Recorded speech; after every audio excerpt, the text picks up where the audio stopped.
Hi guys, welcome to my cricket.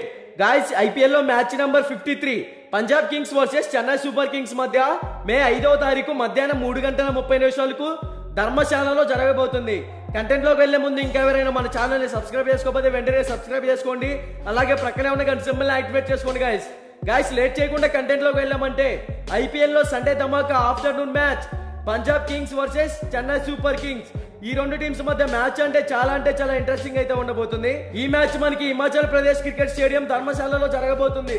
Dharamshala pitch reports గురించి మాట్లాడుకుంటే ఈ పిచ్ అనేది బ్యాటింగ్ కి ఫ్రెండ్లీ పిచ్, అలాగే చేసింగ్ చేసే టీం కి కూడా అనుకూలంగా ఉంటుంది. ఈ వెన్యూలో ఇప్పటి వరకు టోటల్ గా 11 మ్యాచెస్ జరిగాయి. అందులో ఫస్ట్ బ్యాటింగ్ తీసుకున్న టీం 45% అయితే విన్ అయింది. సెకండ్ బ్యాటింగ్ తీసుకున్న టీం 55% అయితే విన్ అయింది. సో ఇక్కడే మనం అర్థం చేసుకోవచ్చు, టాస్ విన్ అయితే ముందుగా చేసింగ్ చేస్తేనే విన్ అయ్యే ఛాన్సెస్ ఎక్కువగా ఉంటాయని నా ఒపీనియన్. ఇక్కడ average first batting score 180 runs, average second batting score 154 runs. So ముందుగా బోత్ టీమ్స్ కి సంబంధించిన హెడ్ టు హెడ్ గురించి మాట్లాడుకుంటే ఇప్పటి వరకు ఈ రెండు టీమ్స్ మధ్య టోటల్ గా 29 మ్యాచెస్ జరిగాయి. అందులో Chennai super Kings 15 matches win అయింది, పంజాబ్ కింగ్స్ 14 మ్యాచెస్ విన్ అయింది. So head to head records లో చెన్నై టీమ్ కే కొంచెం ఫేవర్ గా ఉన్నా బోత్ టీమ్స్ ఈక్వల్ ఫ్యాక్టర్ లోనే కనపడుతున్నాయి. ఇక బోత్ టీమ్స్ కి సంబంధించిన ప్లేయింగ్ 11 గురించి మాట్లాడుకుంటే చెన్నై సూపర్ కింగ్స్ ఓపెనర్స్ గా రహానే, రుతురాజ్ గైక్వాడ్ వీళ్ళిద్దరూ ఎక్స్ట్రాడినరీ ఓపెనర్స్, మంచి ఫామ్ లో అయితే ఉన్నారు. Ajinkya Rahane back to form, చిన్నగా ఫామ్ లోకి వస్తున్నాడు అని చెప్పుకోవాలి. తర్వాత రుతురాజ్ గైక్వాడ్ ప్రతి మ్యాచ్ లో టీమ్ కి 100% ఎఫర్ట్స్ పెడుతూ ఒక పెద్ద స్కోర్ అయితే బిల్డ్ చేయగలుగుతున్నాడు. వన్ డౌన్ లో శివం దూబే ఎక్స్ట్రాడినరీ హిట్టర్, మంచి పర్ఫార్మెన్స్ ఇవ్వగలుగుతున్నాడు టీమ్ కి. తర్వాత సమీర్ రిజ్వీ మాత్రం ఎన్ని మ్యాచెస్ ఆడినా తన టాలెంట్ ని టీమ్ కి చూపించలేకపోతున్నాడు. లాస్ట్ మ్యాచ్ లో ఇంపాక్ట్ ప్లేయర్ గా టీమ్ లోకి వచ్చాడు. మరి ఈ మ్యాచ్ లో ఏమైనా కంబ్యాక్ ఇస్తాడో లేదో చూడాలి. ఇక మిడిల్ ఓవర్స్ లో చూసుకుంటే Moeen Ali, డారియల్ Mitchell, MS Dhoni, Ravindra Jadeja ఈ టీం మిడిల్ ఆర్డర్ లో కూడా బ్యాటింగ్ పరంగా సెటిల్ గానే కనపడుతుంది. కానీ వాళ్ళు అంత ఫామ్ లో అయితే కనబడడం లేదు. Moeen Ali batting or bowling లో కొంచెం ఇంప్రూవ్ అవ్వాలి. తర్వాత డారియల్ మిచెల్ మాత్రం మంచి ఫామ్ లో అయితే కనపడుతున్నాడు, టీమ్ కి 100% ఎఫర్ట్స్ పెట్టగలుగుతున్నాడు. తర్వాత MS Dhoni batting are wicket keeper పరంగా టీమ్ కి మంచి పర్ఫార్మెన్స్ ఇస్తున్నాడు. ఫినిషర్ గా వచ్చి ఒక పెద్ద స్కోర్ ని కూడా ఇవ్వగలుగుతున్నాడు టీమ్ కి.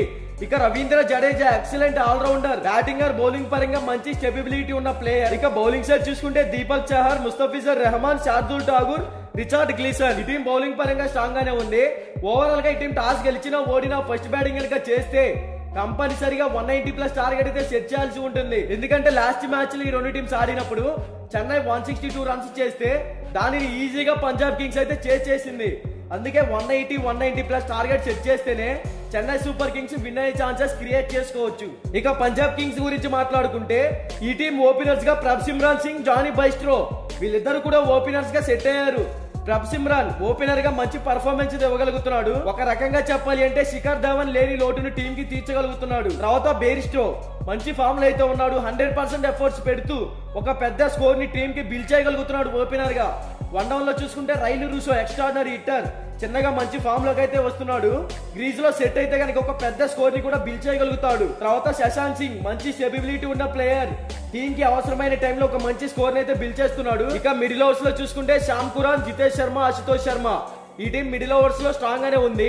Shyam Curran extraordinary hitter, allrounder పరంగా టీం కి సెటిల్ అవుతున్నాడు. బ్యాటింగర్ బౌలింగ్ లో మంచి ఫామ్ లోనే ఉన్నాడు. తర్వాత జితేష్ శర్మ బ్యాటింగ్ పరంగా ఇంకా కొంచెం ఇంప్రూవ్ అవ్వాలి. తర్వాత అశుతోష్ శర్మ టీం కి ఇతను కూడా ఇంపార్టెంట్ టైం లో మంచి ఇన్నింగ్స్ అయితే ఆడగలుగుతున్నాడు. ఇక బౌలింగ్ సైడ్ చూసుకుంటే హర్ప్రీత్ బౌర్, రాహుల్ చహర్, హర్షల్ పటేల్, రబాడా, హర్షదీప్ సింగ్ ఈ టీం బౌలింగ్ పరంగా కూడా స్ట్రాంగ్ గానే ఉంది, మంచి పర్ఫార్మెన్స్ కూడా ఇవ్వగలుగుతున్నారు. ఓవరాల్ గా ఈ రెండు టీమ్స్ మధ్య మ్యాచ్ అంటే డూ ఆర్ డై ఉండబోతుందని చెప్పుకోవచ్చు. Both teams batting or bowling లో స్ట్రాంగ్ గానే ఉన్నాయి. కానీ ఈ మ్యాచ్ లో చెన్నై సూపర్ కింగ్స్ కంబ్యాక్ ఇచ్చి విన్ అయ్యే ఛాన్సెస్ క్రియేట్ చేసుకోవచ్చు అనేది నా ఒపీనియన్. మరి ఈ రెండు టీమ్స్ లో ఏ టీం విన్ అవుతుందని మీరు అనుకుంటున్నారో కామెంట్ చేయండి. మీకు 100% విన్ రిపోర్ట్ కావాలి అంటే డిస్క్రిప్షన్ లో మన టెలిగ్రామ్ ఛానల్ లింక్ అయితే ఉందో, ఒకసారి వెళ్ళి జాయిన్ అవ్వండి. ఇక బోత్ టీమ్స్ కి సంబంధించిన ఎక్స్పెక్టెడ్ ప్లేయింగ్ 11 డిస్ప్లే మీద రన్ అవుతుందో ఒకసారి చెక్ చేయండి.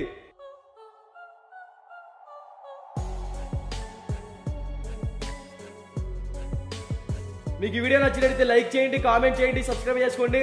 అలాగే పక్కనే ఉన్న గంట సింబల్ యాక్టివేట్ చేసుకోండి. Thank you for watching.